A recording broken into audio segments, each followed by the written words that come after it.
Thank you very much for coming. I'm afraid that there's going to be a big break between what you've just heard and what I'm about to talk to you about. But maybe we'll find the connection somehow. Thanks in the discussion. About 5 years ago, I wrote a book on craftsmanship. And I got very interested as a result of studying craftsmanship and the connections between different kinds of crafts and their techniques and the search for quality in their place in the social order or their non-place in the social order in what may seem to you a very abstract problem. And that is the relationship between the various arts. And I began to think, is there some kind of unity in the basic forms of art practice? And what does that unity have to do about art's place in society?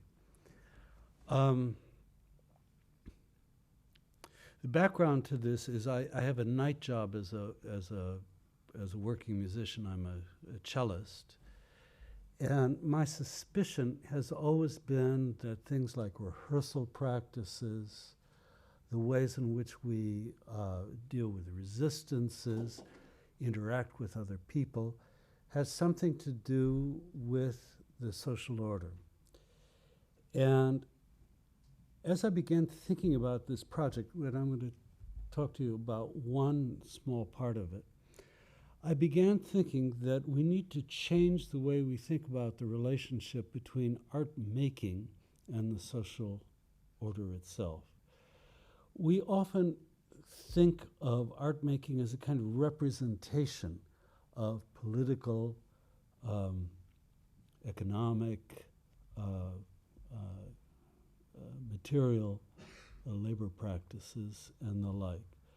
In other words, that what we do as artists is essentially a lot of our productive work is something that comes out of the grounding and place of art in society. And my notion when I started thinking about this was that's all wrong. That actually the practices that we deploy as artists are a kind of provocation to the way in which society is structured. And that by understanding those formal processes of making better, that we get a kind of social critique. It's the difference between viewing artwork as a kind of representation of the society and looking at work as a way of disrupting, contesting, challenging existing forms of social order. And that's a project on which I'm embarked. I hope to live long enough to write the book about it. But it's something I began doing in The Craftsman, if you know this book. And I'm trying to expand it. So in a way, what I'm talking about is very different from what you've just heard. It's a kind of, what is it about art making that constitutes a kind of social critique rather than art's engagement in existing social processes? They're not in conflict, but they're a very, very different kind of project. My project comes out of, I'm a pragmatist, a philosopher, and my project comes out of a great book by John Dewey called Art as Experience. John Dewey happened to be a great enemy of Upton Sinclair. They couldn't stand each other, but I'm sure you and I will get along famously. And for Dewey, that actually Art as Experience is a wonderful book. It's terribly written, but it's a wonderful book because it's about the way in which artistic production is a form of unalienated labor. It's a very radical proposition. And most pragmatists, like myself, start with that proposition that what we want to understand is that the unalienated, critical, contestatory role of making art. So I'm going to describe a little to that of you tonight in a very specific way. As I said, I'm a working musician. I'm a cellist, and I'm going to describe to you one specific practice in playing the cello that it seems to me embodies some of these kinds of issues, which is the experience of touch in the cello. It's, I couldn't bring my cello on the bus, so otherwise I would have played for you tonight. But basically, I'm going to talk about one particular experience of touch on the cello. It's called vibrato. And it's where you imagine this is the fingerboard in the cello, you press down a string, and when you start doing this is vibrato. It's a kind of coloration against the pure tone itself. You can't vibrate on a piano, it only sounds one tone. But on the cello, when you do this, you can, it's like a kind of color wash. It's the vibrations of the cello change doing this. And there are many, many ways to achieve this coloring. And they have to do with different ways of touch, different experiences of touch. I'm going to just describe three of them to you. The first is something that you just need to know fundamentally about touch, which is that it's what's called prehensive. When you pick up a glass of, here I'll try and do this again. When you pick up a glass of water, or your hand forms itself in order to pick up the glass of water before it's actually touched it. You don't do this and then go, oh, I have to hold it this way. You already do that. It's something that we humans can do, which Godzilla can't, because Godzilla is an ape and he doesn't have what are called oppositional grips. And one of the things that prehension, one of the reasons it matters so much, is that it is a kind of hand-brain dialogue with each other. It's the most fundamental, and grips are probably the most fundamental way in which this hand-brain dialogue actually developed human brains. It's anticipatory. Philosophically, it's quite interesting because it's not sense data. You know, all these British sense data philosophers think you have a sensation and then you think about it. Well, if you pick up a scalding cup of hot coffee and go, oh my God, it's hot, or something that's, you know, below zero cold, you get hurt. And the whole notion about this kind of hand-brain interaction is that it's a way for the brain already to take a kind of prescriptive, anticipatory knowledge about what the hand is likely to experience. It's when we play vibrato, this grip is fundamental to knowing how we can move from one part of the fingerboard, that is from various strings, to another. You've seen that, if you've ever seen the famous David Bowie movie that he made with Brian Eno, you can see him playing with this idea of grips. It's amazing, although he's playing the guitar, but he's playing with this idea of grips. Where am I going to land? It's a beautiful performance. The idea about this, in other words, is that the sense of touch is not something that's sensate. It's a way of thinking. And the more we credit that, the more we begin to think that maybe physical experience is a way to think about the environment that we live in. That is to say that something like the sense of touch is an elemental way in which we are able to develop a sense of recognition about where we are and a critical stance on it. It may seem very elemental to you, but to me, this is it's a kind of fundamental that when we dematerialize the sense of touch, as I'm using a computer program to write, where the keyboard is really not something we're touching in that way. We have prehension, but the actual contact with the key is something that's not meaningful to us.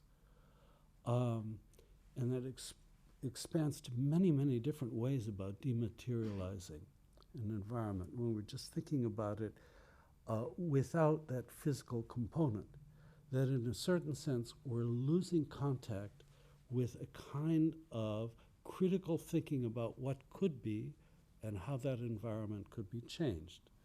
And I'm going to explain that to you a little later in great detail. So prehension is a signal to us that it's important to think for our thinking in order to cultivate the sense of physical touch. A second aspect of this is resistance. One of the things that touch tells us about is the importance of resistance in exploring the meaning of a phenomenon. It's terribly important. We often think about overcoming resistance so that something is really easy to do, that it's user-friendly. Do you know what I mean? That's what Microsoft is selling you, falsely, as it turns out, or Apple or Google is selling you, that there is no resistance. A lot of psychological work shows that when people encounter resistance, they're thinking more about what it is that resists them, that they understand the phenomenon much, much deeper because they've had to work with the resistance rather than simply get rid of it. It's true for dancers, it's true, I think, for artists and for visual artists, and it's certainly true for musicians. In the case of vibrato, this is a very painful movement.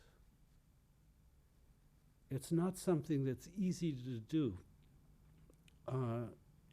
I've been playing longer than I want to think about this.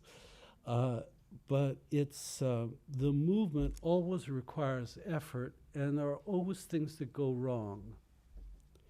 And particularly when you do shifts, when you go into something called finger position, which is way up on the board, the vibrato is painful and it's fallible. To me, that's really important because those failures and difficulties are the ways in which we really think about what we're doing. Very different from an environment which relieves us of the experience of resistance. That's a capitalist mode of consumption. It's easy. You don't have to think about what you're doing. Get in the car, just drive away, or we'll drive it for you, and so on. Buy it, you know? And the alternative to that is something in which you have more physical contact that you have to work with, think about, because it's not buy it, it's easy. You know, it's not user-friendly. It's challenging. And that is a kind of elemental kind of critique. The third thing I would like to emphasize about the critical function of touch is what's called a quiver. When you play a vibrato, there are many ways to do this. For instance, if you're playing the Elgar Concerto, which I don't recommend too often, you could die of diabetes by so sugary, but no matter. It's all the vibrato comes from the elbow.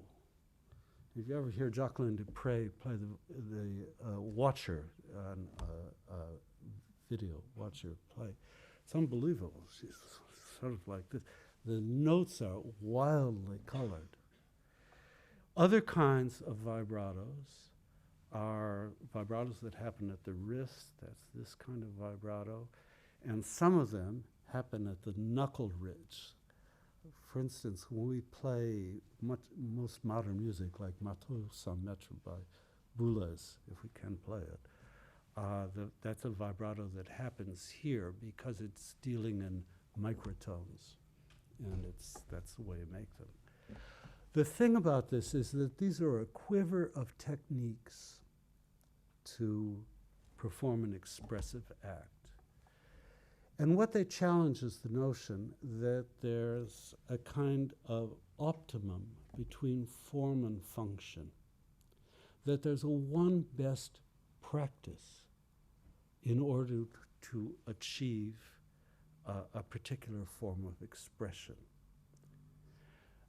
Instead, this kind of physical experience of touch teaches us that there are very different kinds of touches, and no one is superior to another.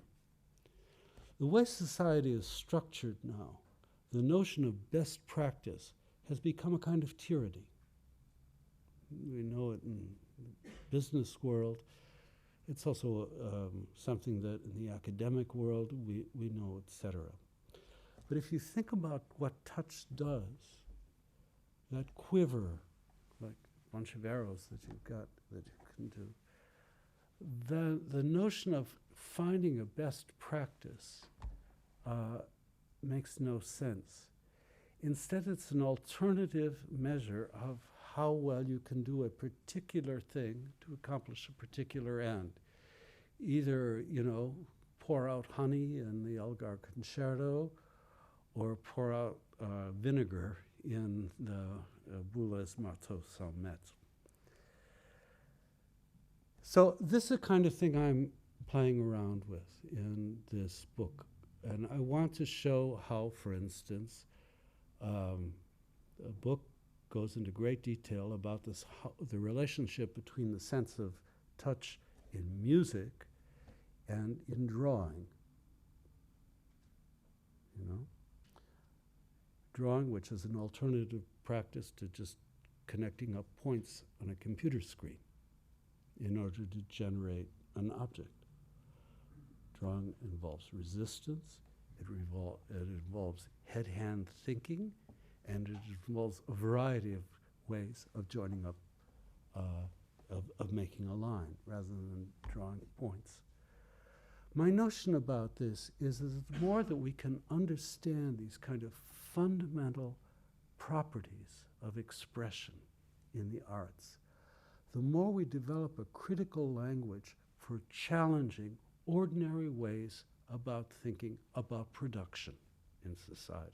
That's a point of this. I'm interested again in the relationship, using music as a base, because that's my art, about issues of narrative. How do we develop a narrative in music, either in composition or in performance, and a narrative in literature? Are these different from the kinds of narratives that we see portrayed, for instance, by journalists? And I think they are.